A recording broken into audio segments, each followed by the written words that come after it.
Thank you so much for coming out, and it sounds like you're in the It's a middle pleasure. of a couple of interesting weeks. I think everyone would be most interested in hearing first, what does it feel like? What does it feel like to be up in the air in a plane that's flying with no fuel? What's the sensation? You really have to imagine how it is to be in the cockpit, to look at the sun, to look at your 4 electric motors. You see the propellers turning, there is no fuel, there is no pollution, there is not a single sound. And it's completely magic. You have the impression to be already in the future, although it's the present. It's exactly what the clean technology is allowed to do today. It's absolutely wonderful. And that must be a tremendously different experience, the silence, the quiet of it. Can you tell us a little bit more about the flight? How long? Give us some numbers. Distance, time in the air. Well, my goal when I initiated the project was to reach perpetual flight. Perpetual flight, it means the plane can fly forever as long as you want, the only limit being the pilot. And we managed to do it. It worked. It means that during the daylight, the plane was flying, the sun was enough to run the engines and load the batteries. So during the night, we were flying on the batteries until the next sunrise. And then we continued the next day, the next night, the next day. My friend André did 5 days between Japan to Hawaii. I flew 3 days between New York and Spain. And we could have flown much, much longer. It really is incredible. So how far, obviously you think a lot about this solar-powered transportation, exploration, adventure.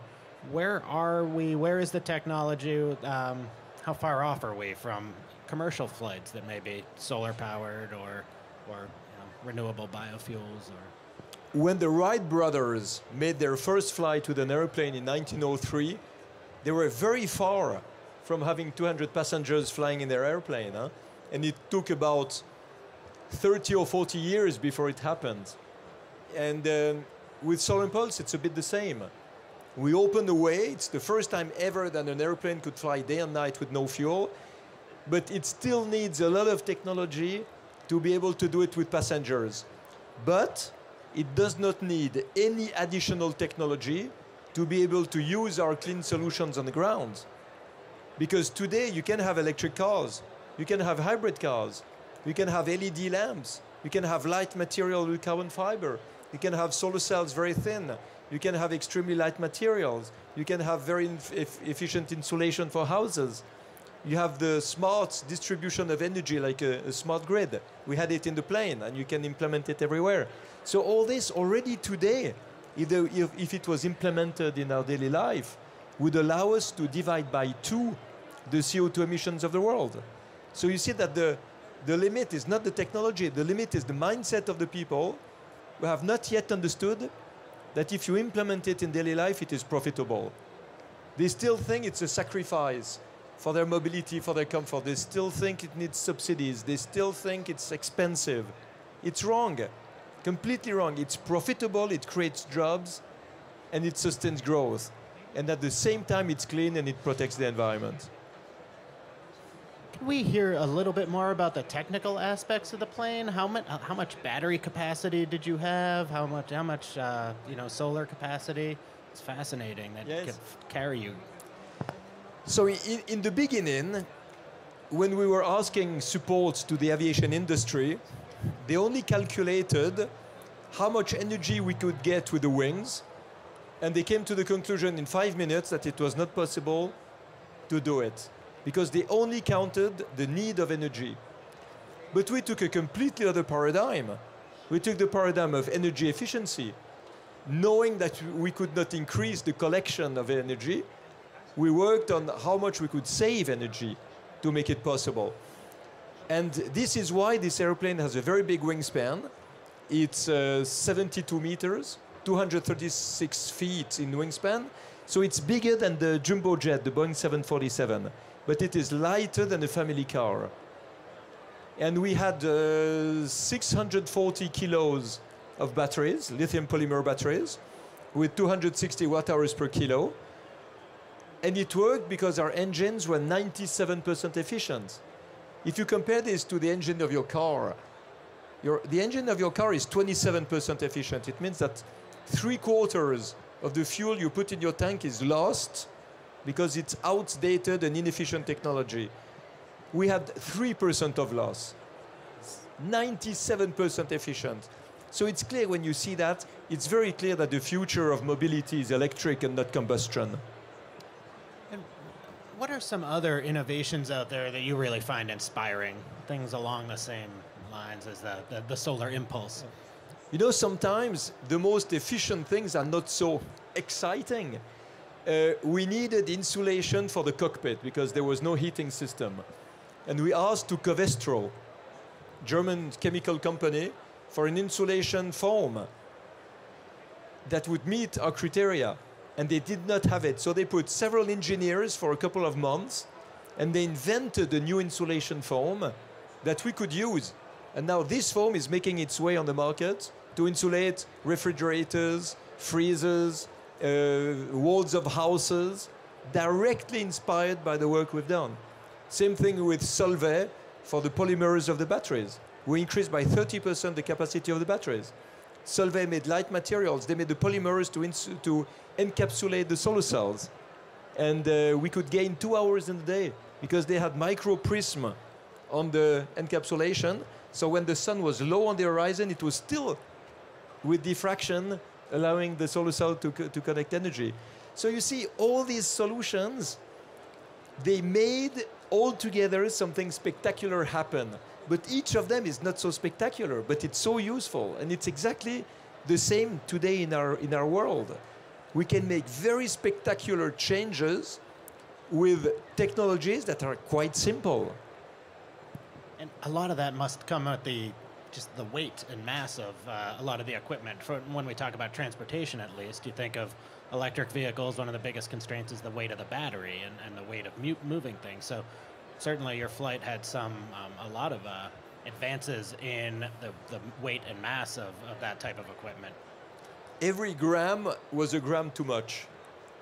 And my friend André, when there was a test of a carbon fiber piece, if the piece did not break at the limit, André was saying, it's too heavy. You have to recalculate it. It's too heavy. It should have broken at that level. And we're always at the limit. And we were using sheets of carbon fiber that were 3 times lighter than the sheet of paper from a printer. So it's, you know, the solutions today are just amazing. And everything that moves needs energy depending on its resistance and its weight. So the resistance, you can work on aerodynamic features. And the weight, of course, something you can reduce everywhere. We had Schindler, the elevator company, as a big partner because they knew they needed to be lighter in their elevators to save energy. It's now an argument for selling elevators to be energy efficient. Incredible. What's next? You have another adventure planned in the works? You know, if I fly a 3rd time around the world, after having flown non-stop in a balloon and flown with a solar airplane, people will think I'm only an adventurer. And I'm not. Actually, my goal is really to leverage the credibility of clean technologies. So now we are making, and the one who are interested can talk to the people of my team, Julie, Vincent, have the same jacket. We have launched already now the World Alliance for Clean Technologies. It's a network between all the people who are working on clean technologies in a profitable way. Can be a startup or a big company, can be an institution, a foundation, whoever produces, uses, or promotes clean technologies. And the goal is to have a list of the hundreds, maybe the thousands of clean solutions. Can be a small thing in a startup in a country or a big company elsewhere. All solutions that can help the key decision makers to reach the goals they set. Because if you look at what happens in politics, it's a negotiation between the opponents and the promoters in order to set a target that is acceptable by both. So when you say that we reduce CO2 emissions by 22%, it's a negotiation, it's a trade-off. Nobody knows how to reach it. What we need now are the solutions to really offer the possibility to reach the goal. And maybe the goal is not ambitious enough. Maybe we can go much further because we have solutions to do it.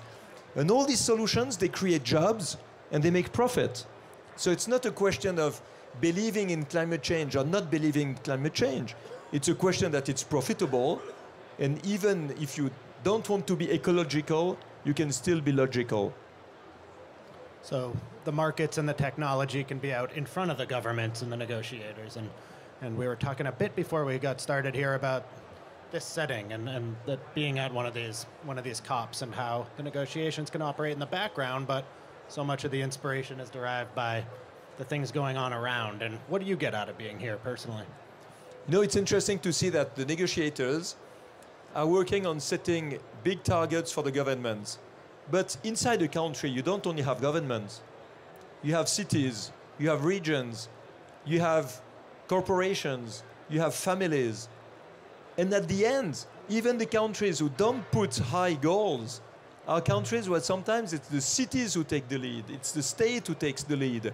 In America, you have California who took the lead, even if the federal government is not interested.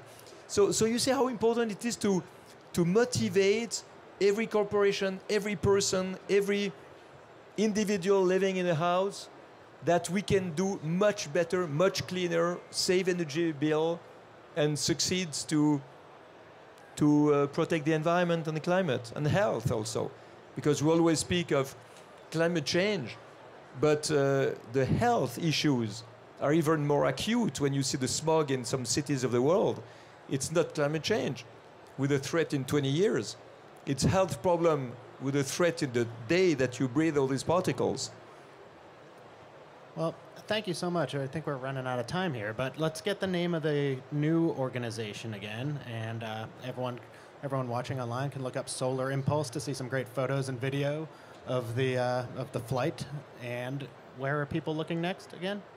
Exactly. So the name is the World Alliance for Clean Technologies.